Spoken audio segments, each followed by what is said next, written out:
Hello and welcome back, friends. If you're new around here, I'm Big Gator. If you came looking for the sharpest tennis bets, you're right where you belong. Right now, we are covering ATP Chengdu and Hangzhou. First round, so get yourself involved. It's still the first round. We covered it yesterday, but we're covering it again. Get yourself involved in the comments. Please let me know what you're playing. Super excited to see because we're back in motion. And keep your eyes peeled for my pinned comment to see what I'll be playing as well. Also, apologies. I do know that this video is coming out a bit late, but I just got off work, so forgive me. If you do like the breakdowns of these matches, please give this video a like. It goes a super long way for me. I really appreciate everyone that does. Seriously. If you are feeling grateful, gracious, generous, there's a link in the pinned comment if you'd like to donate. There's also a link to my Discord. It's free. Come join. Just talk tennis or see more slips. It's free. With that being said, we'll be looking like for today. We had Lerner Tien, money line. We took Luca Nardi, money line, void. Don't know what happened there. We can look into that later. And then we took Lerner Tien winning in straights, which should have saw the 2-1 coming, but we live and we learn, and we move on. We're still going to cash the Lerner Tien money line. We kind of got our money back anyway with the Luca Nardi void, so I'm up today. How about you? Any winners for you guys? Let me know what you guys played. But let's not get too crazily off track. We have 2 things to go through today, bigger slates, so without further ado, we can hop right on in to Chengdu first with Lorenzo Sonego and Juan Manuel Cerundolo, the lefty, who just won the Challenger in Guangzhou, right? This is probably going to be their, first head-to-head. And just looking at Cerundolo, man, he came into China. He kind of had an easy win in the Challenger. He had 2 retirements on his way to the final. And then we have Sonego, who hasn't played since first round in the U.S. Open, where he lost to Tristan Schoolcade in a 5-setter. So, history with lefties. I think Sonego has been played dog shit against them, if I remember correctly. I could be wrong, but I want to just confirm real quick. All right, our brother Sonego.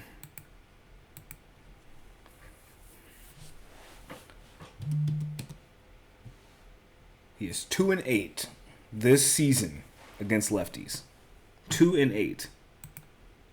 Career-wise, he plays way better, but he's 52-38 against them career-wise. But this season, he is 2-8 against them.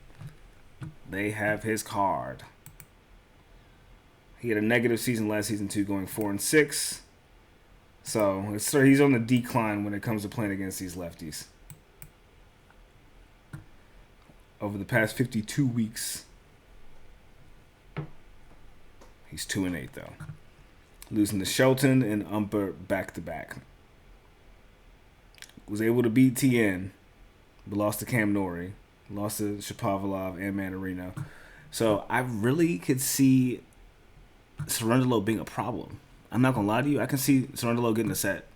I ain't going to lie to you. I could see it. He got his shit off beating Tabilo, right, in the final. Beat another lefty, too, on top of that, who has a good, decent record against other lefties. So even though he got Dan Evans and who was that, Berrettini, with the easy wins, lost the first set and still ended up taking the match, which is crazy, against Dan Evans. But he was beating the dog shit out of Berrettini, so fair game there. Sonego hasn't been convincing me enough with his playstyle. His current record this season is 10-11 with a 48% win rate on the hard court. He's 18-22 this season. Cerundolo is only 7-5 with a 44% win rate. He's only played about 38 matches on the hard court his entire career, but he's starting to pick it up now. His brother Francisco plays on the hard court a fair amount, in comparison to him, right?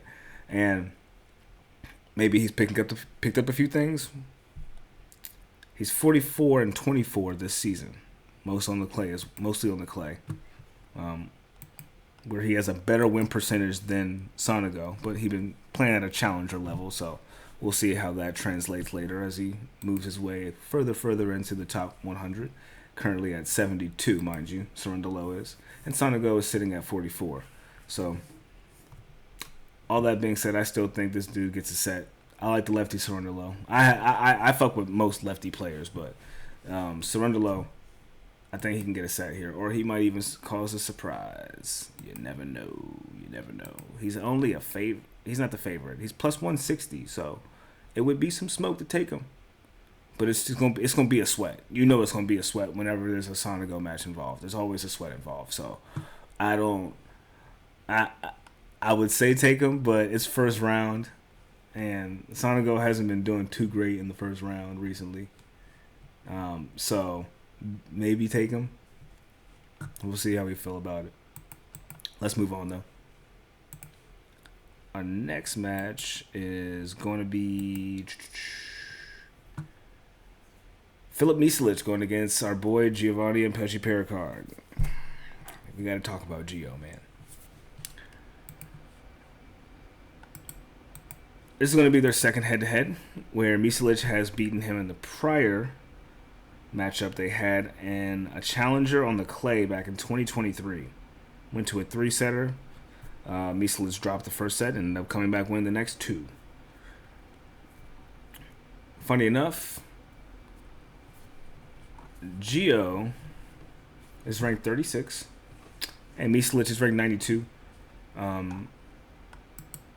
Misolic, to my knowledge, doesn't play too much on the hard court. Yeah, he's 8-4 this season, 21-24, would have his entire career on the surface, and 46% win rate. Terrible.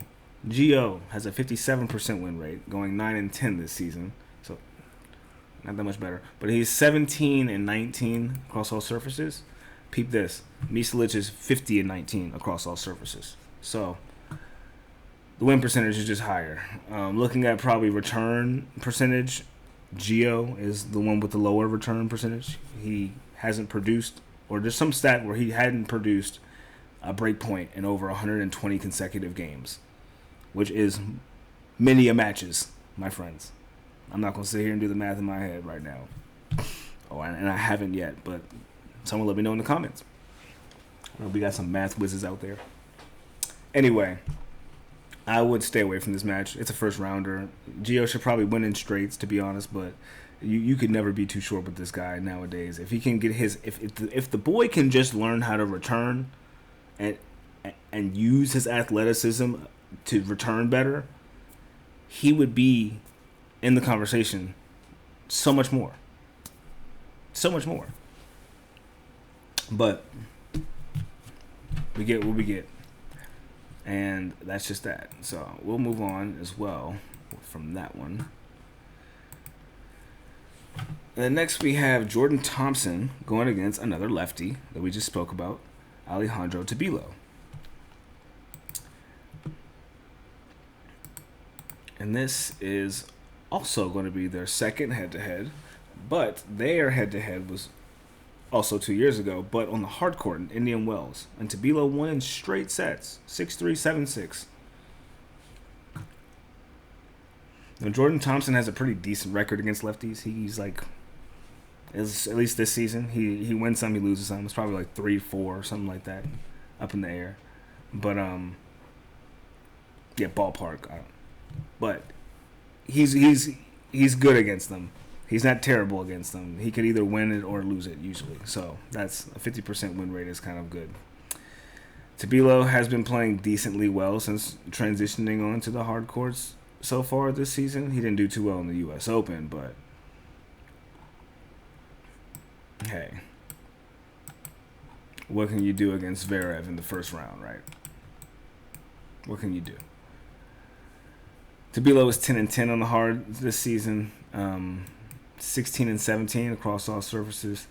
Thompson's 6-7 on the hard, 12-14 this season. Only crazy thing is that Jordan Thompson still has a 60% win rate, and Tabilo has a 58% win rate. So,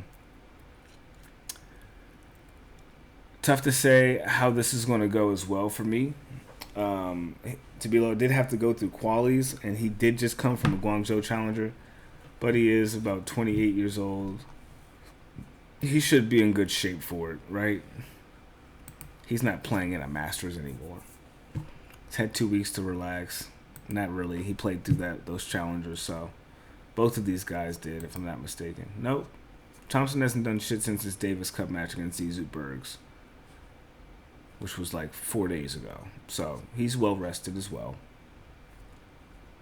or more rested than Tabilo is. So I would kind of lean a little bit more in Thompson's favor, just because he's been playing less tennis. But maybe the fresher legs might not be good against the more conditioned legs with reps. Maybe those legs aren't tired out just yet. So I would look for a spread for this. Let's see who the favorite is. Oh, come on. Even money for both of them. They don't know who's going to win this shit. See? Spread's probably going to be at what? 0.5? Oh, would you look at that? Son of a gun. It sure is. I'm not touching that shit. Pass. We can move on. Oof. I'm excited for this one, and I'm going to stay up to watch this shit. I don't care. I work tomorrow. I don't give a shit. I'm watching this one.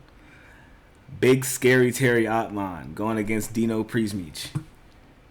Who is excited for this late night match?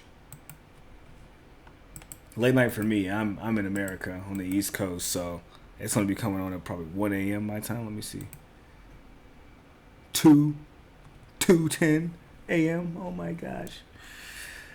I'll be playing video games until then, most likely, but let's check it out. This is going to be the first head-to-head between Scary Terry and Dino Prizmic, the young 20-year-old from Croatia.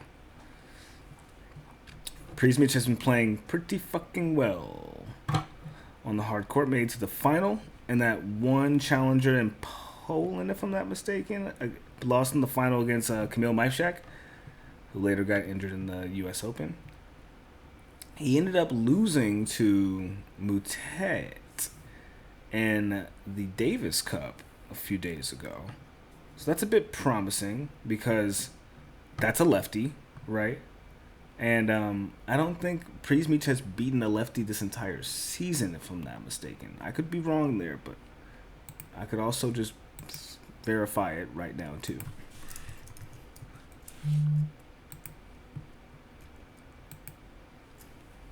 So,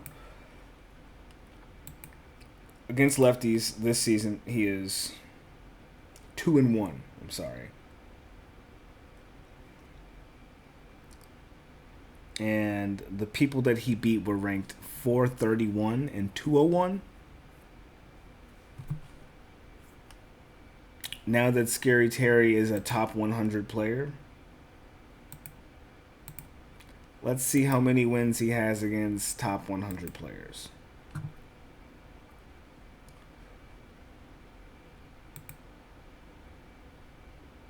Against lefties, specifically, 0-1 against Mutet.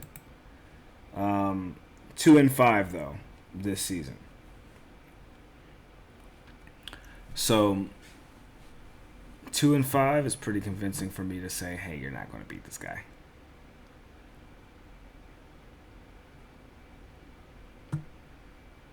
You beat Fernley and Prizmic and Korda, who were ranked 98 and 92.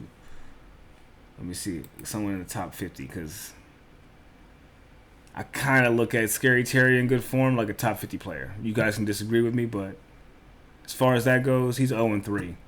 Dino Prizmic is. I know people are a bit worried about Scary Terry injury. It's been about 5 weeks or so, right? Or yeah, about 5 weeks since he's been resting that foot. I would hope that things are better, but I also wouldn't think that the brother is going to hit the peak of his career and then all of a sudden risk it on his toe and then be out for the next 2 years and blow all of that hype that he just built up for himself. So I'm pretty confident that he's going to be coming here pretty healthy and looking to do some damage. Hoping to get some aces from the boy. Hoping for him to win. I'm taking his money line. That's for damn sure. And if you were in my Discord, you would have taken it about 2 days ago. I posted that as a slip before I posted my video, just in case you wanted to get involved in the free Discord. That's the little shit I be doing. Like, hey, I'm playing this before I can make time for the video, or before the full shit comes out for me to do a video. I can share what I'm doing. But that's a sidetrack thing. Scary Terry is 25-14 this season on the hard court, going 31-25 across all surfaces with a 65% win rate on the hard court. Dino Prizmic has only played about 47 matches. He's 7-3 this season with a 78% win rate. I'm telling you how many matches he's played first, so you understand that number is a little bit inflated because he hasn't played too much. Scary Terry is 185-98. Okay? That's a real 65%. 37-10 is not a real 78%. You haven't played enough to get you're not at this level playing that. So we'll see. These aren't challengers anymore on the hard court, so we'll see. I think Scary Terry gets it done. I think the big serve is going to be doing us a big favor tomorrow. You let me know. If you want to go lighter with it, you can take him for a set. It's minus 215. It's a great parlay piece. It's a great parlay piece. Put a bunch of confidence on that one. And we can move right along. Truly. Looking forward to that one, though. I'm saying it again. All right. And then next we have Taro Daniel going against Coleman Wong. Ooh, boy. This is going to be a spicy one. Right? Got Taro Daniel, Japanese, going against Coleman Wong from Hong Kong. Going off in Chengdu.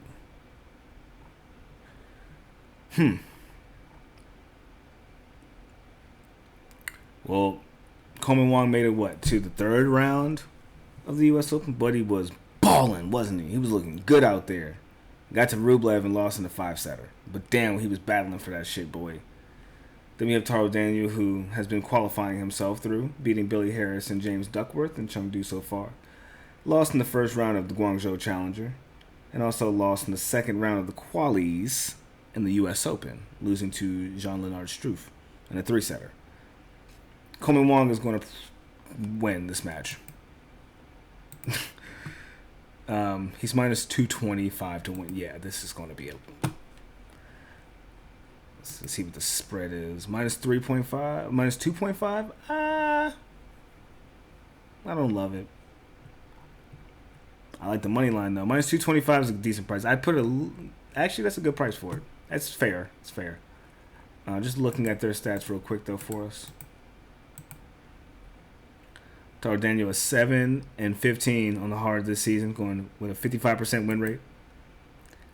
Coleman Wong is 15-12 this season, going with a 60% win rate, probably due to his last 2 seasons before that, going 40-26 and 44-19 on the hard courts. Compared to Taro Daniels, who was 16-16 last season and 34-16 the season before. Better, a lot better, but seemingly been declining. Had the same amount of losses, but half the amount of wins coming into 2024. And then he seemingly has cut that in half with the same amount of losses coming up. He'll be 7-16 after this match. So, I don't know. It's looking a bit tough for Taro Daniel. He's ranked 168 at this point. At his peak, he was 58.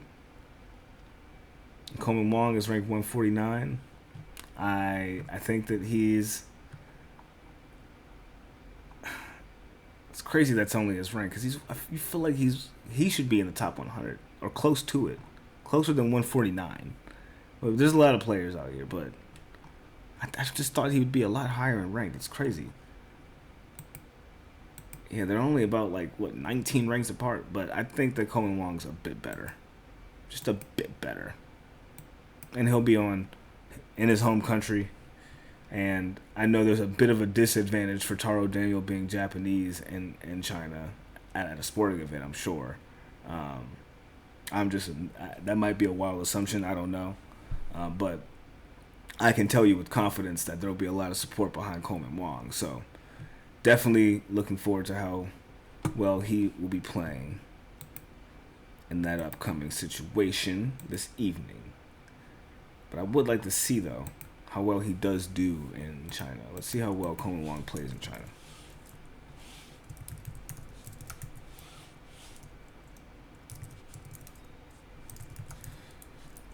Coleman Wong.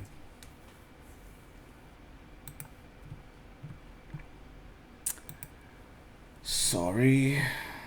It's taking a second. He's 4-2. Over the past year, he's 4-2 playing in China. So he plays decently well. Makes it past the first round. Unless he's going against Jerry Shang. That sucks. But, which is probably like a madhouse. But yeah, we'll see. We'll see. I think that he can probably get this win here.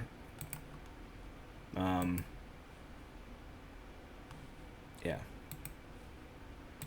We can move on. We got about 3 more matches in this one tournament. The next one's going to be Mackenzie McDonald going against Botic van de Zandschulp.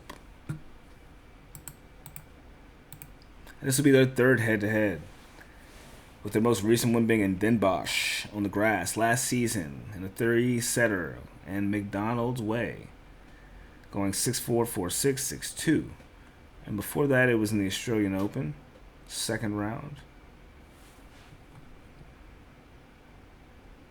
No, this was the Melbourne Somerset.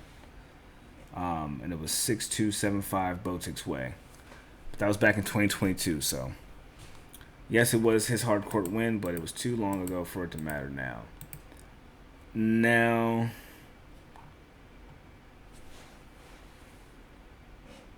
Mac McDonald is about 15-11 this season with a 58% win rate.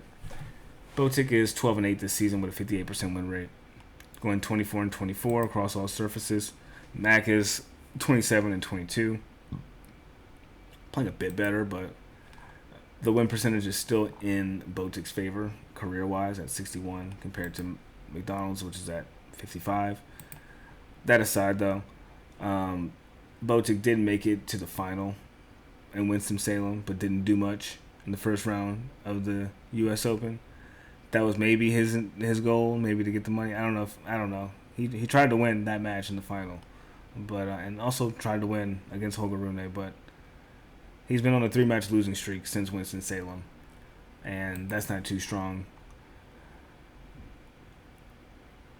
Mac did go through qualies here and did get like an easy retirement from McCabe, but did go through Nikolai Budkov-Kair and a 3-setter where he bageled him in the last set. So showing some pretty good form, unless Kair just gave up altogether. We don't know. I didn't watch the match, but I'm going to leave this match alone. I'm not going to touch this one. I don't have many thoughts on this one. If anything, I'll probably lean on Botic in a DraftKings lineup, but that's about it. Next we have Nikolai Basilashvili going against Sebastian Baez. And oh boy, Basilashvili and him haven't played each other, but there was a walkover back in Hamburg 4 years ago, so this will be their first physical head-to-head.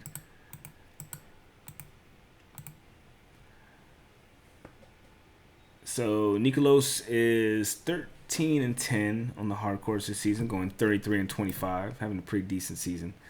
And then we have Baez, who's 2-7, going 19-21. But his 2 wins were crazy wins, were they not? No, they were against Goffin and Carreño Busta. But I don't know. Maybe I'm confusing him with somebody else, but he was playing better than I thought he was. He was the one that went against Diallo, right, in Cincinnati? Yeah, like, I didn't think that Diallo match would have been that close. He was playing better than I thought he'd be playing. He bageled Vukic, remember? Like, what? And Winston-Salem? The fuck? Crazy. Anyway, yeah, I don't know about this one either. I'm not too thrilled about what I'm seeing from either of these guys. It's been a pretty hot and cold back and forth on the hardcourt form. Both of them have been losing a bunch, not really getting too far past the first and second round, so don't really know who's going to be the one to take it in this one. I'll leave it alone, me personally. But last but not least, we have Alexander Shevchenko going against Gael Monfils. Old school showman. One of our favorable Frenchmen. And they've only played once, and it was 2 years ago, in the Phoenix Challenger on the hard courts. 6'4", 6'7", 6'3", Shevchenko. Monfils has beaten Ugo Humbert in the fucking first round of Wimbledon and Ugo Delien in the first round of the French Open. Outside of that, he hasn't won shit. Unfortunately, like, it sucks to say, because I be rooting for him whenever he play, and he don't be playing terribly. He just has been losing. He won the 5-setter with Roman Safulin and lost in the first round of the U.S. Open, and was on a 3-match losing streak right before that. Shevchenko hasn't been terrible, but he's not gonna. I don't know if he has the. I don't know. I mean, he was able to beat him before. Maybe he is able to beat him again. It's hard for me to say here. He's only 8-10 this season on the hard court. Shevchenko 28-29 across all surfaces. Monfils is 14-8 this season with a 63% win rate. 18-15 this season. I'm not going to touch the Monfils match. I don't bet on Monfils, but he's the favorite. Take him. I might play him on DraftKings just to root for him, but I don't know. Shevchenko beat him before, and it's not like he's getting any younger. Monfils. It's not like it's going to be like harder to beat him as time goes on. I think it gets a bit easier, as it's been looking for others at least playing against him. So. Wouldn't be surprised if Shevchenko gets it done. If you're feeling like you want to stack up a bunch of like expensive people in your DraftKings lineup, you can take Shevchenko though, because he's really cheap, most likely. But yeah, we'll move on. That does cover everything in Chengdu, so we'll pop right over to Hangzhou and see what we got over there. We got some names that we are looking forward to seeing, and we will start with Damir Dzumhur going against Tomas Etcheverry.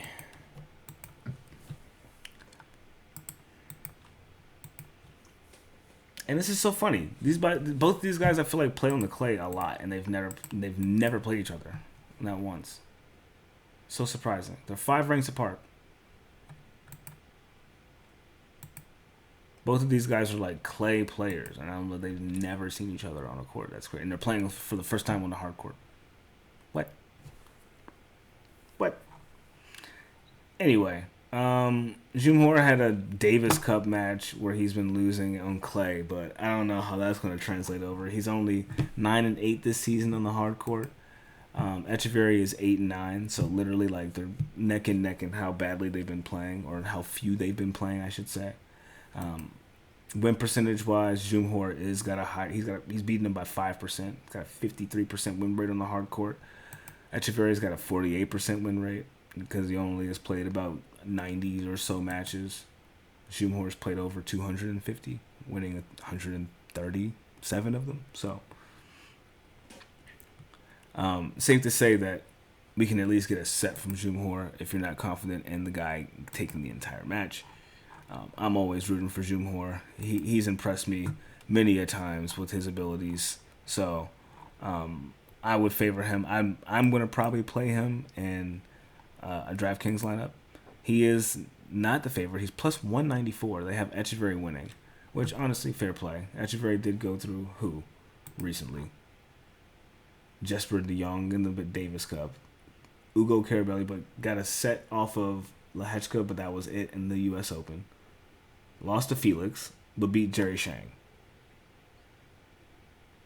And I remember that Jerry Shang match. I was like, damn, Etcheverry is kind of hooping right now.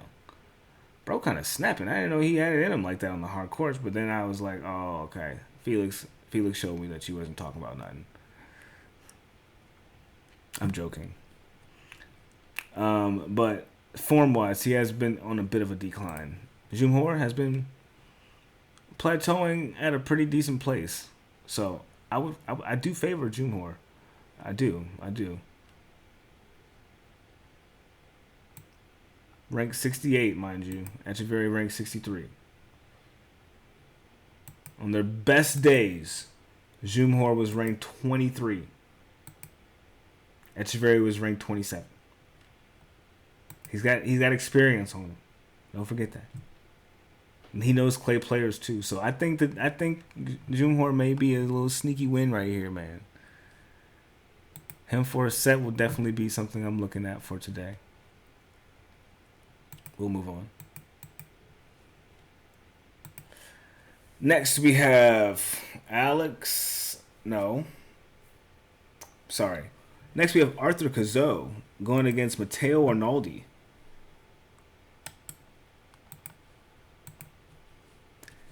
And this is going to be their third head-to-head, but first on the hard court.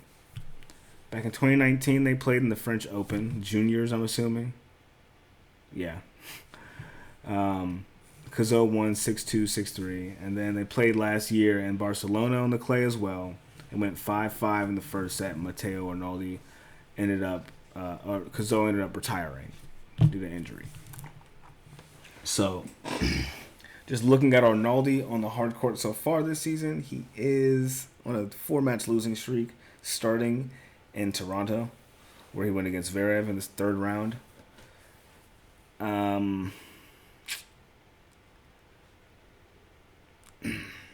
Cazaux has been decent, I guess. He's been qualifying through the U.S. Open, but lost to Struff, who ended up losing to Djokovic later. So,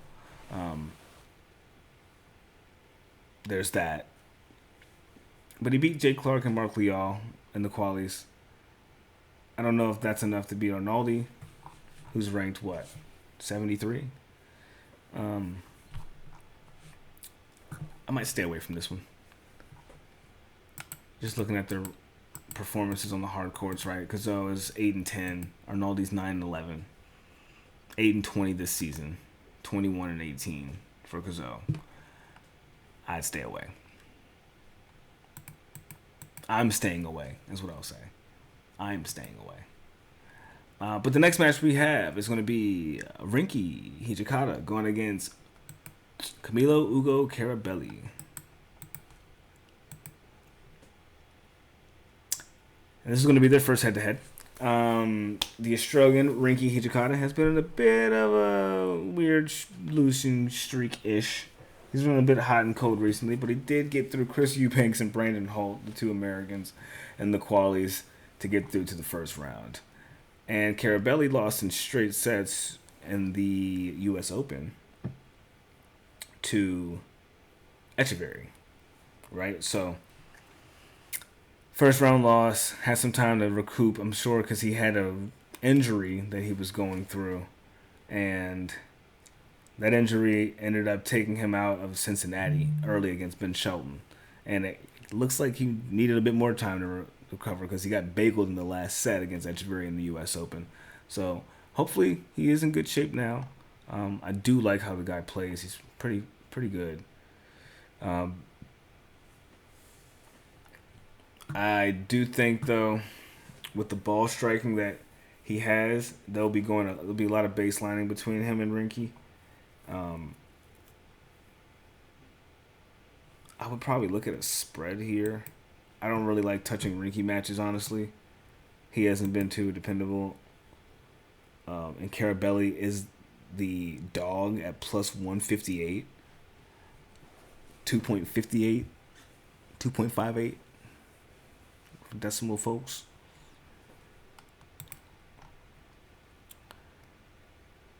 And the spread's at 2.5 going Hijikata's way. I don't know, man. I might alt that up if anything. Go for 4.5 for Ugo so he doesn't lose. He can lose 6-4, 6-4 or 7-5, 7-5 or something like that. Like he only lose by 4 games. I don't know. I don't know about that one. We're going to have to see because it's still first round. We're going to have to see about how these people out here looking for real. But I'm going to pass on that one. But before I fully pass, Hijikata's 10-12 this season. Carabelli's 4-6. Most of his wins were on the clay, having him be 27-14 this season. Hijikata's 19-24. So he's got a minus record. Carabelli has less losses than he does and 13 more wins this season. So on paper, I think Carabelli is definitely the higher level contender for him. I mean, he is ranked 43. I don't know why he's the dog, actually. I would take his money line, to be honest with you now. Now that I'm looking at this, I don't care that he's only played like 70 matches. I think that he could probably beat Rinky, even though Rinky's played like almost 200. He hasn't been convincing me with his form. Actually, if he can beat Chris Eubanks, but he couldn't beat Chris Eubanks in straight sets. So, if you couldn't beat Chris Eubanks the way people can beat Chris Eubanks at a Ugo Carabelli level,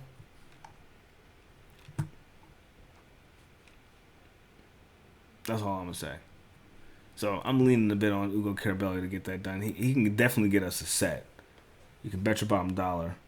I'd stay away. Maybe play him on DraftKings, honestly, just because he made that injury. We don't know. We don't know if that's a forever thing. And we never really got confirmation if it was a shoulder thing or a wrist thing or a knee thing or a thigh thing. We never knew which one it was. So I'll check him out on DraftKings. That's what I'll do. That's a mature, smart thing to do, I think, for myself. And I'm going to just pop right along. We'll go into Alexander Kovacevic going against Valentin Royer.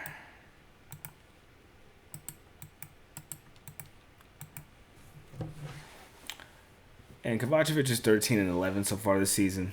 Not too bad.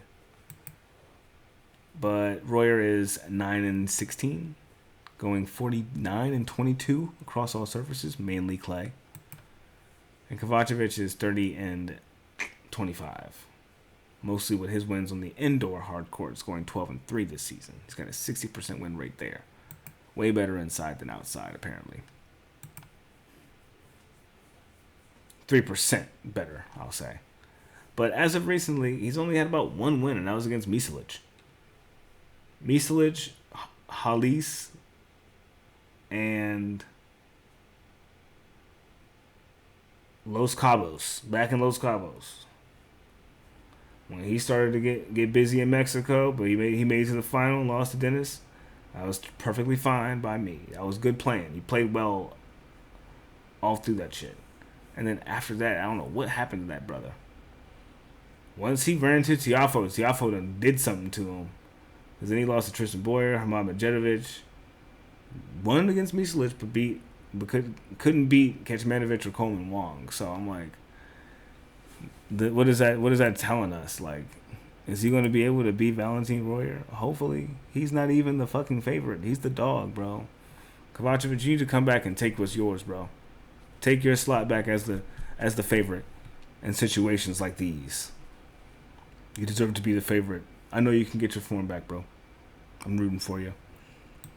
But as far as like the amount of the win streak ability I'm seeing from Royer is a lot higher. He's made it decently far in a few matches. He made it to the second round in Wimbledon. Halfway. Tsitsipas retired, but he qualified himself through Wimbledon, and made it to the final in Bratislava and some clay tournament. But Also made it to the second round in Cincinnati through qualies. Lost to Hatchinoff in a tie break in the second set. It's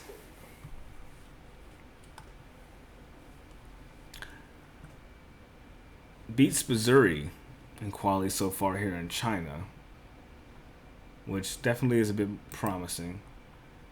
I would like to see Svrcina go against Kovacevic, honestly. But yeah, I would favor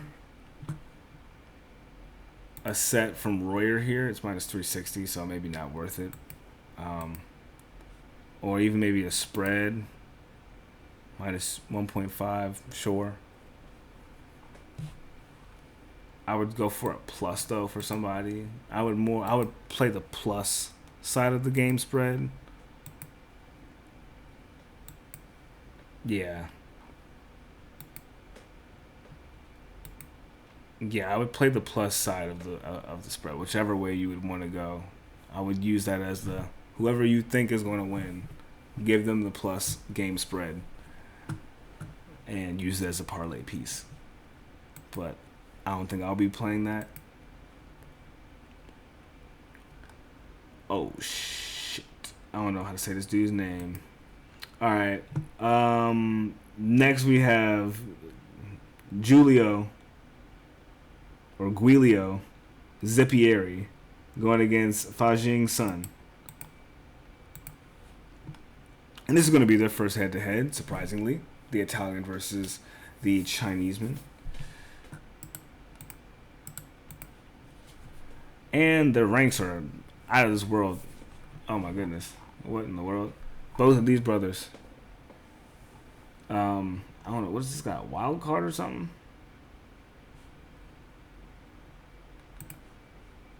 What in the world? Anyway, Zeppieri is ranked 169. Sun is ranked 236. Zeppieri was the one that qualified in. Looks like this guy just either was a wild card or had a bye. I don't know. To be 236 at an ATP 250 without qualifying is I don't know how that happens unless you're like a local wild card or something like that. So, put in a position to go against a ranked 169. That's a pretty good position to be in. But Zeppieri is 16-8 on the hard court this season, going 35-21. And so far, he's been winning challengers. I mean, he just came from Shanghai whooping some ass. Didn't drop a single motherfucking set. God damn.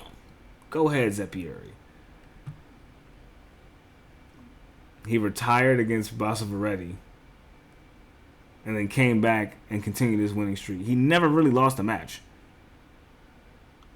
Once he dropped that first set, though, he was like, "Nah, I can't do it. You're fucking me up, bro."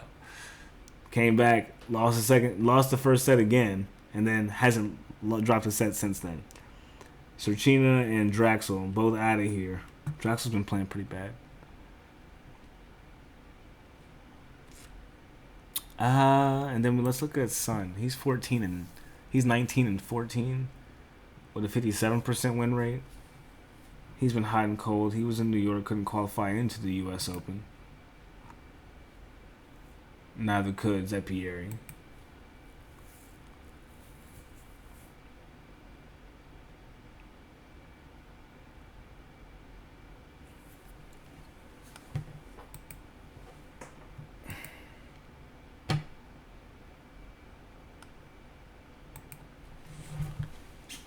Sorry, I'm just like really thinking here. Just looking at how well he's been playing. I mean, let's see how his stats were in that last qualies match for Zeppieri. 5 aces, 44%. Total return points won. 3 break points out of 6 chances.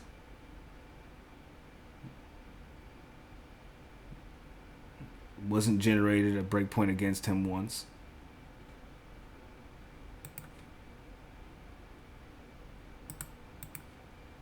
And then in the challenger for Sun, the last match he played, he had a 42% total return points won with 4 break points. 3 double faults, though. 3 aces. His first serve was 56%. Zeppieri's was 57. It's all you need to be better than somebody in the game. So, I do kind of favor Zeppieri to win this one. He is a huge favorite at minus 390. But I think that's a bit inflated. And those prices should look a little bit more like the Coleman Wong prices. Just my 2 cents. We'll carry on. About halfway through this slate, we do have some names that I am okay. Next, long time no see, Matteo Berrettini. And somehow you're going against Dalibor Svrcina, who just got his cheeks clapped by Zeppieri back in the qualies. I guess it wasn't double elimination. Just had to win one to get in. Alright, so it's been a minute since we've seen our boy Berrettini. First round, Wimbledon, where all the madness happened for a lot of people. Shack beat him in 5 sets. We hadn't seen him since. We hadn't seen him since the end of June. It's about to be the beginning of October soon. It's halfway through September. Berrettini, how have you been? My brother in racket and arms. How have we been? You're going against Dalibor Svrcina, if I'm saying that right. A Czech player. We know the Czech players. Them Czechia players be getting down. The Italian players be getting down too, but we haven't seen him in a minute. Looks like Svrcina just cracked into the top 100 as well. Again. Looks like he dropped and came back into it. Or maybe he did drop in. He broke into it and he's been dropping a little bit ever since. He did just win the Cancun Challenger back in August. Okay. Beating Ignacio Buthe, Jesper de Jong, Alexis Galarno, Juan Alejandro Hernandez, and in the final, Thiago Augustin Tirante. That's right, Thiago Tirante. So, with a 60% win rate for Svrcina and a 63% win rate for Berrettini, I would love to take Berrettini here, but you know how they be doing these favorites. Even they haven't played in forever. He's dumb inflated, even though he hasn't played since June. It's his first match back. I don't trust it. And the guy he's going against couldn't do much against Zeppieri, so I don't know how he will be able to do much against Berrettini if this guy is in the good shape we expect him to be in. If you feel confident on the Berrettini situation, you can take his minus 3.5 spread. That's probably the way to go.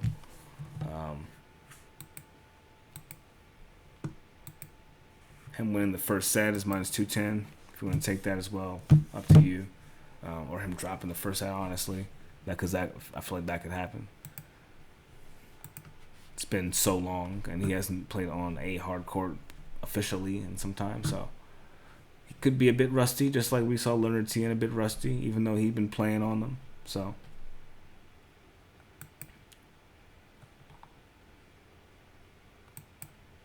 we'll see. We got a 63% win rate from Berrettini on the hard court and a 60% win rate from Svrcina. So I'm interested to see what happens here. You guys let me know if you're playing with this match. I don't know where to lean here, honestly. I don't know.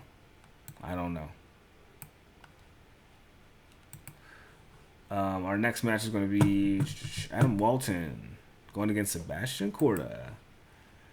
Oh, man. It's Sebastian Korda. Let's see if I have him on a list of things I can't bet on or not. Make sure.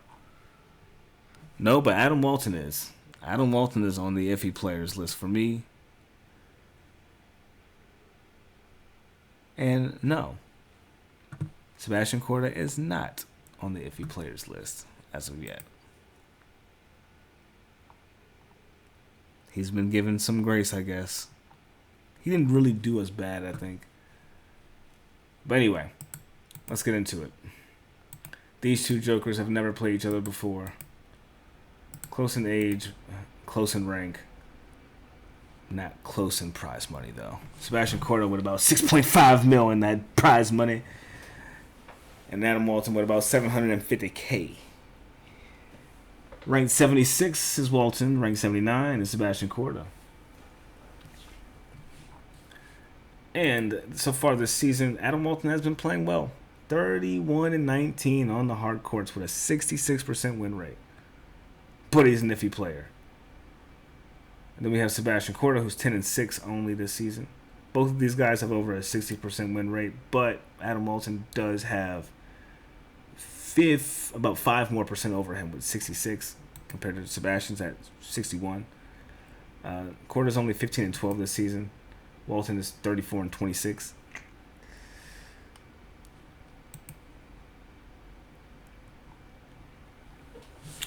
Korda did retire in his match against Cam Norrie. Thank goodness. I think he bet on him to win that match. And then he got walked over because he backed out on Winston-Salem. So I don't know what's going on with Sebastian Korda, if he's healthy or not, bro. Like, what the fuck? I would love to take him, but is he healthy? Like, he's like such an elusive person to know what his like full condition is. He's minus 220 to win, though. Adam Walton is the dog at plus 180. Better win percentage, all that. Don't even matter. Played more matches. How well does he do in China? How do both of these brothers do in China?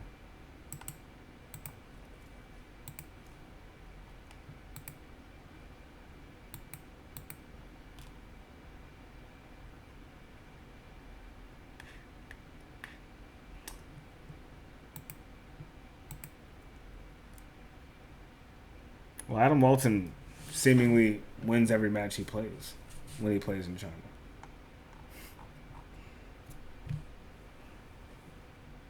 Unless he I don't understand what this is.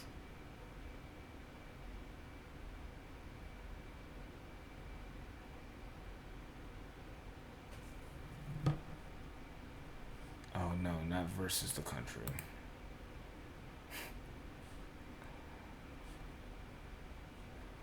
In the country.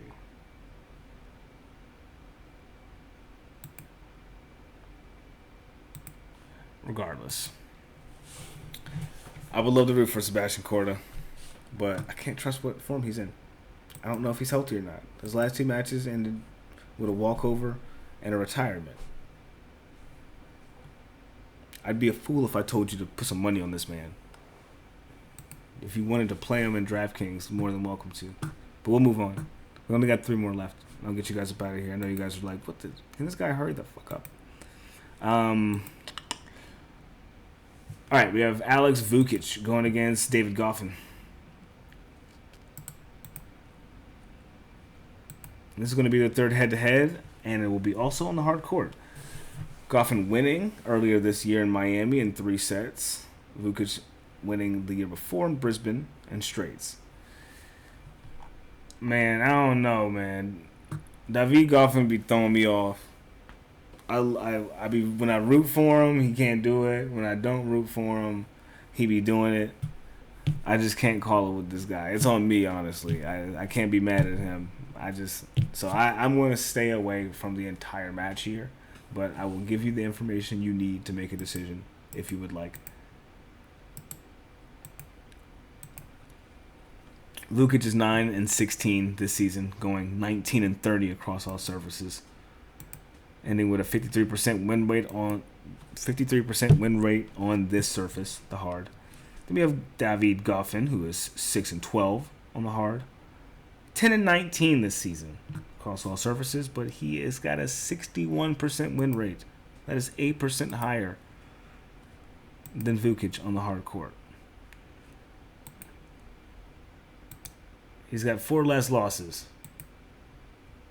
3 less wins. I just don't want to touch this match whatsoever. I wouldn't. You couldn't get me to bet money on this match. I'm sorry. I'm sorry. I'm so sorry. I'm so sorry.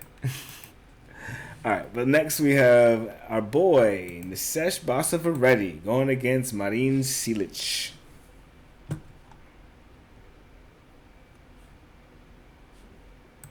And this is obviously going to be their first head-to-head, right? It's got to be. The 36-year-old from Croatia with the killer serve. But Basavareddy has a pretty good return game, so I don't think he's really afraid of that. Now our boy Basa is 20-12 on the hard courts this season, mostly challenger level. Got a 67% win rate, going 25-22 across all surfaces. Then we have Cilic, who is 22-20. I'm sorry, he's 2-3 on the hard court this season with a 22-14 record across all, mostly on the clay and the grass. But he has a 62% win rate, not better than Basavareddy. Now, you know me. I'm a Basa fan. He is the favorite at minus 198. I would love to play him. I'm probably going to do it. Cilic is on a 4-match losing streak, losing to Mutet and Werner Kanesh, Bublik, and Kaboli recently. So, across all 3 surfaces. He's only played 1 match on the hard court, and that was the U.S. Open. We haven't seen him on that since Dubai in February. So it's almost been a year since he's played like 2 matches on the hard court. I'm confident in Basavareddy here. I want him to be able to, if he can beat this guy, we know that he's in a form for the rest of the season, that we know he's going to be able to adapt a bit better to this level of play. Because we've been seeing him get closer. He went to a tiebreak with Zverev, right? Or 7-5. He's been able to hold a bit and break back and do little things. So I'm hoping for the kid here to get it done. Definitely will be looking to play him. Might be smarter though in reality to take him as on a plus spread if we can find it. Probably not. Yeah, nah, I ain't popping. They ain't doing that. But yeah, Basavareddy, rooting for the kid.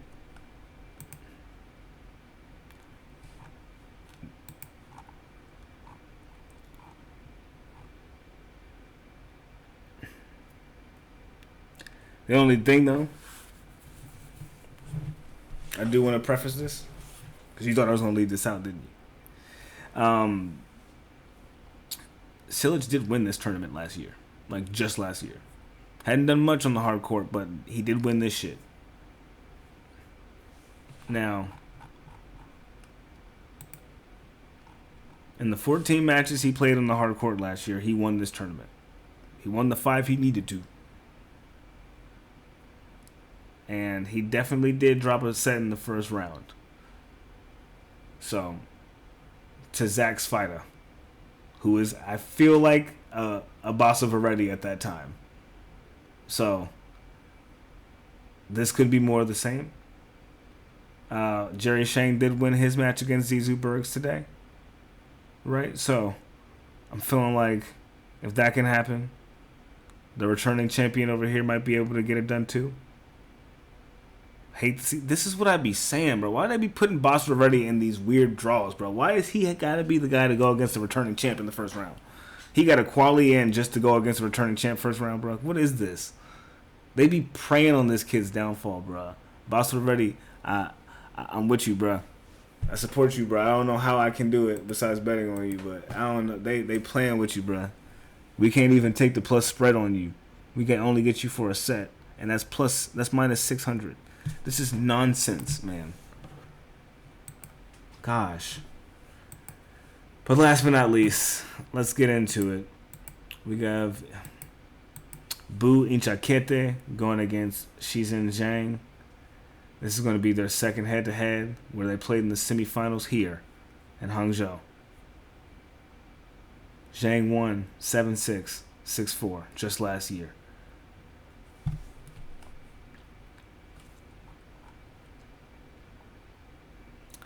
Zhang was in Indian Wells, Dubai, Doha, and Marseille. Those were his last 4 matches he's played. So he hasn't played since March.